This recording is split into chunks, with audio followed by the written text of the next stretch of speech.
Mishneh Torah, loin de mettre un terme aux discussions de la halakha, avait en fait pour but de leur fournir un nouveau point de départ. De la même manière, le guide, loin de présenter une interprétation définitive de l'enseignement secret de la Bible, peut en fait avoir été une tentative de ranimer la discussion orale à ce propos en soulevant des difficultés laissées intentionnellement sans solution.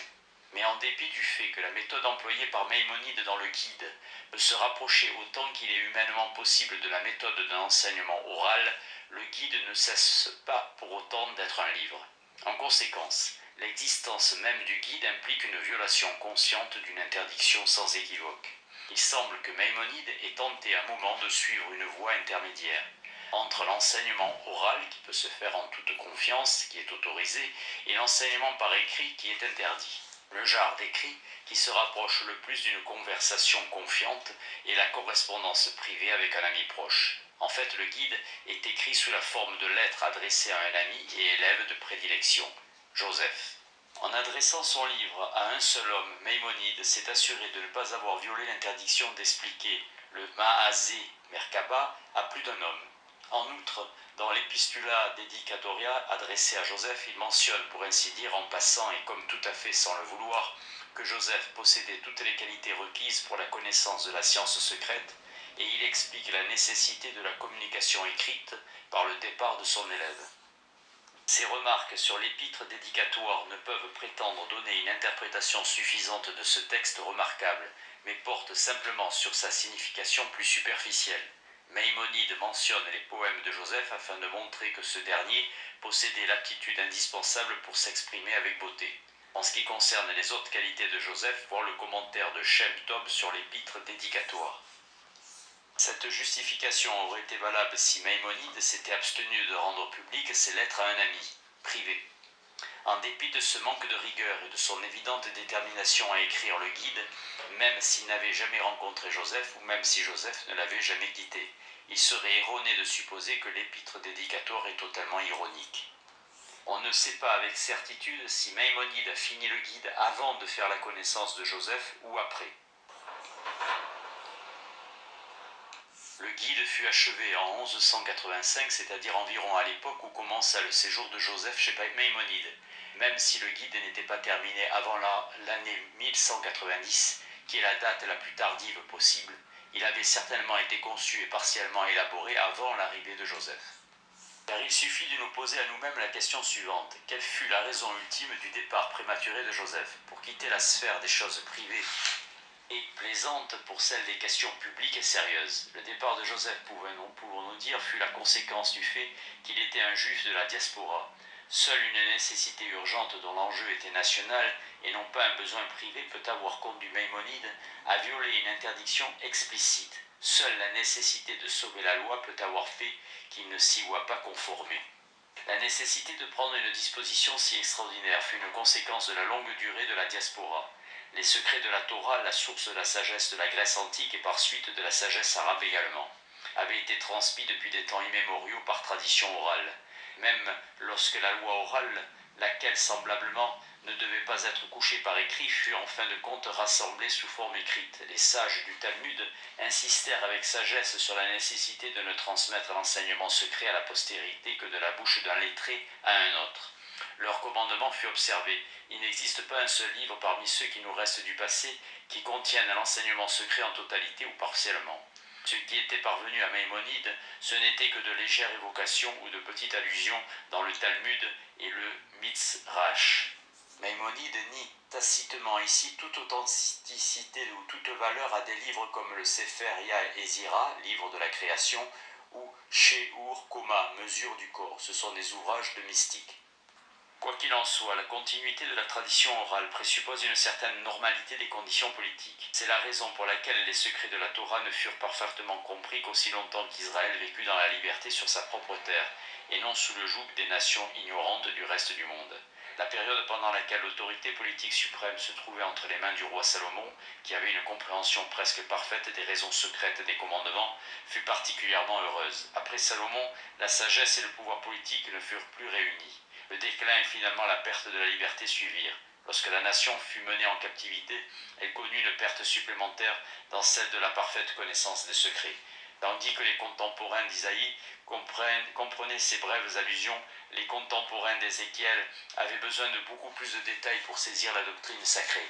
Le déclin de la connaissance se fit encore plus marqué avec l'interruption de la prophétie elle-même.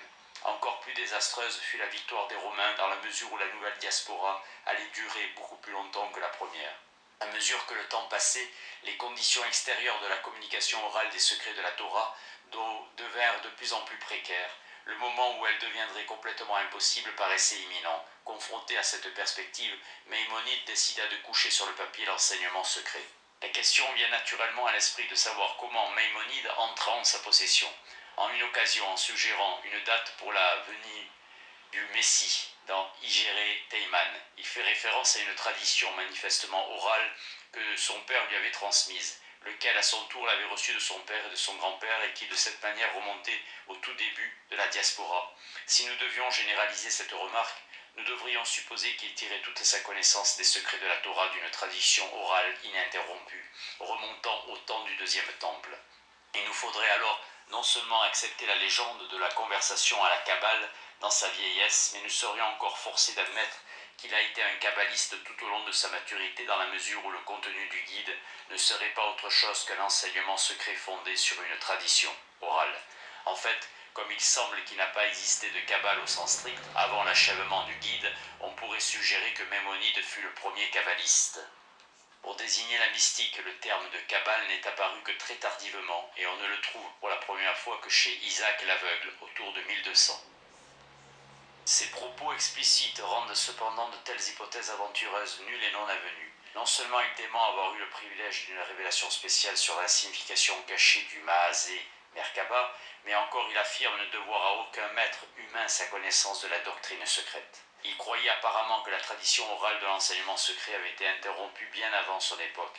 C'est également la raison pour laquelle il n'a pu trouver de traces d'une tradition secrète authentiquement juive dans la littérature gaonique, tandis qu'il déclare avoir trouvé de telles traces dans le Talmud et dans le Midrash. Il ne lui a pas non plus été possible de déceler la présence vivante d'aucun vestige de la sainte doctrine dans la nation. Il fut par conséquent non point le dernier héritier d'une tradition lointaine, mais plutôt le premier à l'avoir redécouverte après une longue éclipse. Il a redécouvert l'enseignement secret en suivant les indications que l'on trouve dans la Bible et dans les paroles des sages, mais aussi également en faisant usage de prémices spéculatives. Dans la mesure où ses prédécesseurs n'avaient pas étudié moins profondément que lui la Bible et le Talmud, sa redécouverte doit avoir eu pour cause une compréhension particulièrement profonde des prémices spéculatives, c'est-à-dire de la philosophie. Il n'y a pas eu conscience d'introduire aussi un élément étranger dans le judaïsme, car bien avant son époque, les juifs andalous avaient accepté les enseignements des philosophes dans la mesure où ils étaient en harmonie avec le fondement de la Torah. Ainsi, les enseignements philosophiques ont-ils fait partie en un sens de la tradition de la famille de Maïmonide. Peut-être même a-t-il cru que la résurgence des études philosophiques au Moyen-Âge a plus ou moins coïncidé avec la disparition de l'enseignement secret du judaïsme et que de cette manière, la chaîne de la tradition n'a jamais été interrompue. Après tout, la partie défendable de l'enseignement philosophique lui apparaissait seulement comme un dernier vestige du propre héritage perdu d'Israël. C'est donc la tradition philosophique de l'Andalousie éclairée qui a tout d'abord poussé Maïmonide à faire des recherches sur les secrets de la Bible.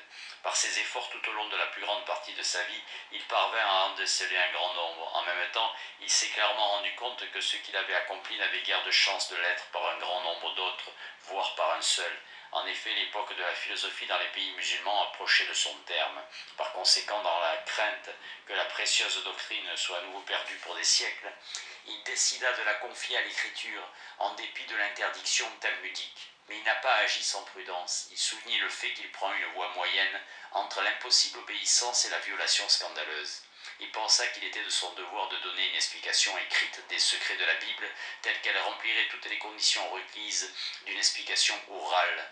En d'autres termes, il lui fallait devenir un maître de l'art de dévoiler tout en voilant et de voiler tout en dévoilant. La loi requiert que seuls soient communiqués les têtes de chapitre.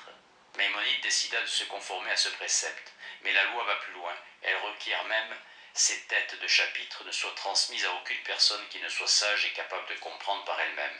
Tant que l'enseignement secret fut transmis par instruction orale, cette condition fut facilement remplie. Si le maître ne connaissait pas depuis longtemps auparavant son élève, ce qui était presque toujours le cas, il pouvait mettre à l'épreuve les capacités intellectuelles de l'élève en discutant avec lui sur des sujets indifférents avant de commencer à lui expliquer certains secrets de la Bible.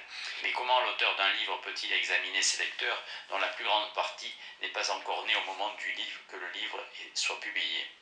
Ou bien existe-t-il une sorte de mise à l'épreuve par procuration qui permettrait à l'auteur d'empêcher les lecteurs incompétents non seulement de comprendre son livre, il n'est pas besoin pour cela d'un effort humain quelconque, mais même de découvrir ne serait-ce que les mots des têtes de chapitre. Pour se rendre compte de l'existence effective d'un tel stratagème, il suffit de nous rappeler la manière dont un homme supérieur procède lorsqu'il souhaite communiquer une vérité qu'il estime ne pas convenir à l'usage de n'importe qui à un autre homme qui, peut-être ou ne pas être capable de la recevoir.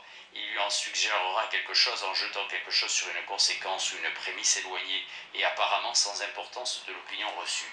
Si l'élève comprend l'allusion, le maître en développera pleinement ses doutes et le conduira ainsi petit à petit à une opinion qui sera nécessairement plus proche de la vérité dans la mesure où elle présuppose une certaine réflexion que l'opinion courante. Mais comment procédera-t-il si l'élève ne comprend pas l'allusion?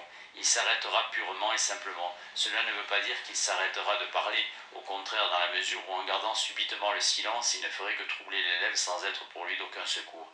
Il continuera à parler en donnant à sa première proposition déjà assez riche de signification un sens plus conventionnel et le reconduira ainsi petit à petit à la région moins dangereuse des opinions acceptées. Or, ce type d'interruption de l'enseignement peut être pratiqué à l'écrit aussi bien qu'en parole, la seule différence étant que l'écrivain doit s'arrêter sur toutes les questions dans la mesure où il faut assurément empêcher la majorité des lecteurs de découvrir les têtes de chapitre. C'est-à-dire que l'écrivain doit interrompre ses brèves allusions par de longues plages de silence, c'est-à-dire par des propos insignifiants. Mais un bon auteur ne se soumettra jamais de bon cœur à l'épreuve de prononcer des propos insignifiants. En conséquence, après avoir fait une allusion en référant à tel chapitre de l'enseignement secret, il écrira quelques phrases qui au premier regard sembleront conventionnelles, mais qui se révéleront à un examen plus approfondi contenir une nouvelle allusion faisant référence à un autre chapitre de l'enseignement secret. En procédant de cette manière, il empêchera que l'enseignement secret soit prématurément aperçu et par conséquent insuffisamment compris. Même les lecteurs qui auront non seulement remarqué mais même compris la première allusion et qui pourraient comprendre des allusions ultérieures directement reliées à la première éprouveront une difficulté considérable, ne serait-ce qu'à soupçonner la deuxième allusion qui se réfère à une autre partie de l'argumentation. Il est à peine nécessaire d'ajouter qu'il existe autant de types d'allusions qu'il existe de chapitres, de subdivisions de chapitres dans l'enseignement secret et qu'en conséquence un auteur ingénieux dispose de possibilités presque infinies d'user alternativement d'allusions de différents types. Nous sommes maintenant en position d'apprécier la portée du propos suivant de Maïmonide. Tu ne me demanderas pas ici dans le guide autre chose que les têtes de chapitre. Et même ces têtes de chapitre ne sont pas dans ce traité disposées en fonction de leur ordre intrinsèque, ou même en conformité à un ordre quelconque, mais elles sont éparpillées et entremêlées à d'autres sujets dont on cherche à donner une explication. Il est vrai que Maïmonide fait cette affirmation seulement en considération de son explication du Maasé Merkaba, mais il ne peut y avoir de doute qu'il a suivi la même méthode dans son explication du Maasé Bereshit, et en fait dans l'explication de tous les secrets de la Torah. C'est pour cette raison que l'ouvrage tout entier doit être lu avec un soin particulier, c'est-à-dire avec un soin qui ne serait pas nécessaire pour la compréhension d'un livre scientifique. Dans la mesure où l'ensemble de l'enseignement caractéristique du guide a une nature secrète, nous ne sommes pas étonnés de voir Maïmonide adjurer le lecteur de la façon la plus vigoureuse de ne pas en expliquer une partie quelle qu'elle soit à d'autres hommes, à moins que cette doctrine particulière n'ait été clairement élucidée par de célèbres docteurs de la loi. Autrement dit, à moins que ce ne soit un thème populaire, un thème seulement mentionné occasionnellement dans le guide. Le guide est consacré à l'explication d'une doctrine ésotérique, mais cette explication est elle-même de caractère ésotérique. Le guide est donc consacré à l'explication ésotérique d'une doctrine ésotérique. En conséquence, il s'agit d'un livre scellé de 7 sceaux. Comment pouvons-nous briser ces sceaux? Un dilemme moral 4. Aucun historien ayant le sens de ce qu'il se fait et qui en conséquence respectera un homme supérieur tel que Maïmonide ne négligera de gaieté de cœur son adjuration de ne pas expliquer l'enseignement secret du guide. On peut dire en toute impartialité qu'un interprète qui, lorsqu'il tente d'expliquer cet enseignement secret, et peut-être en s'apercevant pour la première fois de son existence et de sa portée, ne ressent aucun problème de conscience, et dépourvu de cette intimité avec le sujet qui est indispensable pour la véritable compréhension de n'importe quel livre. Ainsi, la question de l'interprétation adéquate du guide est-elle premièrement une question morale ? Nous sommes néanmoins autorisés à contester le fait de soulever cette question morale parce que la situation historique dans laquelle nous nous trouvons est fondamentalement différente de celle du XIIe siècle et par conséquent, nous aurions quelques raisons de ne pas prendre pour ainsi dire trop personnellement la volonté de Maïmonide. Il est vrai au premier regard que cette objection semble impliquer une pétition de principe. Elle est fondée sur la supposition qu'il est possible d'avoir une connaissance suffisante de la situation historique du XIIe siècle sans avoir une connaissance vraie et suffisante de l'enseignement secret de Maïmonide. Cependant, si l'on y regarde de plus près, on voit bien qu'aucun historien n'entend par situation historique les pensées secrètes de l'individu, mais plutôt les faits qui sautent aux yeux ou les opinions qui, courantes à une époque, donnent à cette époque sa coloration spécifique. Nous sommes excellemment informés par des historiens compétents sur les opinions prévalentes au XIIe siècle, et chacun de nous peut constater qu'elles sont fondamentalement différentes de celles qui prévalent de notre temps. L'opinion commune était alors gouvernée par la croyance au caractère révélé de la Torah ou à l'existence d'une loi éternelle et invariable, tandis que l'opinion commune est aujourd'hui gouvernée par la conscience historique. Maïmonide lui-même justifia sa violation de l'injonction talmudique de ne rien écrire sur l'enseignement ésotérique de la Bible par la nécessité de sauver la loi. De la même manière, nous pouvons justifier notre négligence de l'adjuration de Maïmonide de ne pas expliquer l'enseignement ésotérique du guide en évoquant les exigences de la recherche historique, car l'histoire du judaïsme comme histoire de la philosophie médiévale demeureront déplorablement incomplètes tant que l'on n'aura pas mis en lumière l'enseignement secret de Maïmonide. La force de cet argument deviendra encore plus grande si nous prenons en considération cette condition fondamentale de la recherche historique, à savoir la liberté de penser. La liberté de penser, elle aussi, semblera incomplète tant que nous reconnaîtrons la validité de n'importe quelle interdiction d'expliquer n'importe quel enseignement, quelle que soit cette interdiction et cet enseignement. La liberté de penser étant plus menacée à notre époque qu'elle ne le fut pendant plusieurs siècles, nous avons non seulement le droit, mais même le devoir d'expliquer l'enseignement de Maïmonide afin de contribuer à une meilleure compréhension de ce que signifie la liberté de penser, c'est-à-dire de l'attitude qu'elle présuppose et des sacrifices qu'elle exige. La position de l'interprète de Maïmonide est par conséquent dans une certaine mesure identique à celle de Maïmonide lui-même.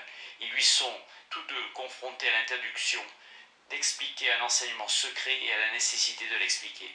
En conséquence, on pourrait penser devoir conseiller à l'interprète d'imiter également Maïmonide en ce qui regarde la solution de ce dilemme.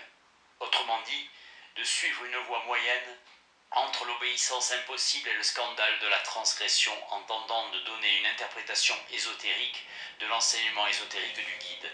Dans la mesure où le guide contient une interprétation ésotérique de l'enseignement ésotérique, une interprétation adéquate du guide devra ainsi prendre la forme d'une interprétation ésotérique de l'enseignement ésotérique.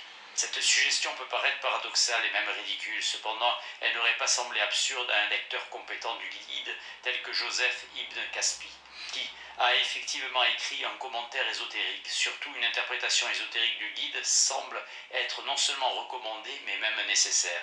Lorsque Maïmonide, grâce à son ouvrage, expose l'enseignement secret de la Bible à un grand nombre d'hommes, dont certains pourraient fort bien ne pas être aussi obéissants à la règle talmudique, ni aussi sages qu'il était lui-même, il ne fait pas une confiance aveugle à la soumission de ses lecteurs à la loi, pas plus qu'à sa propre adjuration vigoureuse, car l'explication de secret est, comme il le dit lui-même, non seulement interdite par la loi, mais également impossible par nature. La nature même des secrets fait obstacle à leur divulgation.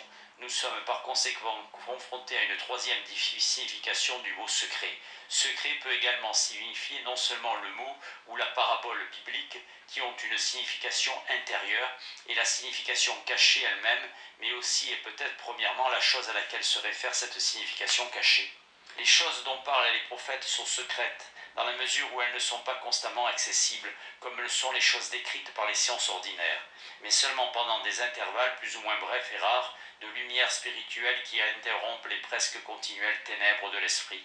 En fait, elles ne sont pas accessibles à la raison naturelle, mais seulement à la vision prophétique. Ce passage implique une distinction fondamentale entre les sciences ésotériques et les sciences exotériques. Selon une distinction courante, la science externe, al-ilm al-barani, se confond avec la philosophie aristotélicienne ainsi qu'avec le kalam. La philosophie intérieure, al-falsafa al-daïla ou al-falsafa al-asa, la philosophie intérieure ou profonde, dont s'occupent les muhakkikun, ceux qui cherchent la vérité, porte sur les secrets de la nature. L'enseignement de la science ésotérique et la connaissance al-madnoun bihi, la connaissance par petites indications. En conséquence, le langage ordinaire est de la dernière insuffisance pour les décrire. La seule manière possible de les décrire est celle des paraboles et des énigmes. Même l'interprétation de l'enseignement prophétique doit se faire au moyen de paraboles et d'énigmes, ce qui est pareillement vrai de l'interprétation d'une telle interprétation, dans la mesure où la première comme la seconde interprétation traitent du même sujet secret. Partant, on ne peut présenter l'interprétation du guide avec le langage ordinaire, mais seulement au moyen de paraboles et d'énigmes. C'est la raison pour laquelle, selon Maïmonide, celui qui se penche sur ces secrets doit non seulement être d'âge mûr, avoir un esprit sagace et subtil, posséder une maîtrise parfaite de l'art du gouvernement politique et des sciences spéculatives, et pouvoir entendre le discours allusif des autres, mais aussi être capable lui-même de présenter les choses de manière allusive. Si chaque chercheur devait effectivement remplir toutes ces conditions, il nous faudrait admettre immédiatement, c'est-à-dire avant d'envisager toute tentative sérieuse d'élucider l'enseignement ésotérique du guide, que l'interprétation de cet ouvrage est totalement impossible pour l'historien moderne. L'intention même d'interpréter le guide impliquerait un degré insupportable de présomption de la part du prétendu interprète, car il déclarerait implicitement être doté de toutes les qualités d'un philosophe roi platonicien.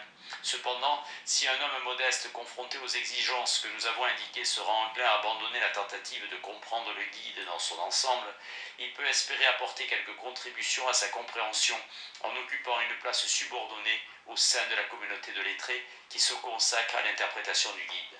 Si on ne peut pas comprendre ce livre grâce aux efforts d'un seul homme, il pourra être compris grâce à l'élaboration d'un grand nombre, en particulier des arabisants, des judaïsants et des spécialistes de l'histoire de la philosophie. Il est vrai que lorsque Maïmonide parle des conditions à remplir pour pouvoir se pencher sur l'enseignement secret, il ne fait pas mention de disciplines comme celle auxquelles nous venons de faire allusion. En fait, il faisait très peu de cas de l'histoire en général.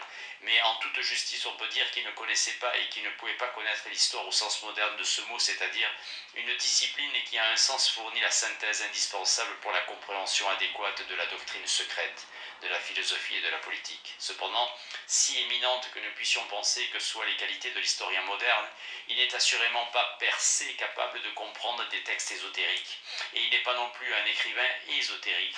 En fait, la conscience historique moderne apparut en même temps que s'interrompait la tradition de l'ésotérisme. Par conséquent, aujourd'hui, tous les analystes de Maïmonide manquent de la formation nécessaire à la compréhension pour ne rien dire de l'écriture d'un livre ésotérique ou d'un commentaire ésotérique. L'interprétation du guide est-elle donc totalement impossible dans les circonstances présentes? Examinons un peu plus attentivement la supposition fondamentale qui sous-tend la conclusion à laquelle nous venons d'arriver, ou plutôt sur laquelle nous venons d'échouer. Maïmonide, il est vrai, dit bien en termes sans équivoque que la communication directe et évidente des secrets des choses ou des secrets de la Torah est par nature impossible, mais il affirme également en termes non moins sans équivoque que la loi interdit une telle communication. Or, une loi rationnelle n'interdit pas les choses qui sont impossibles en elles-mêmes et par conséquent ne sont pas soumises à la délibération ou à l'action humaine. Et la Torah est la loi rationnelle par excellence.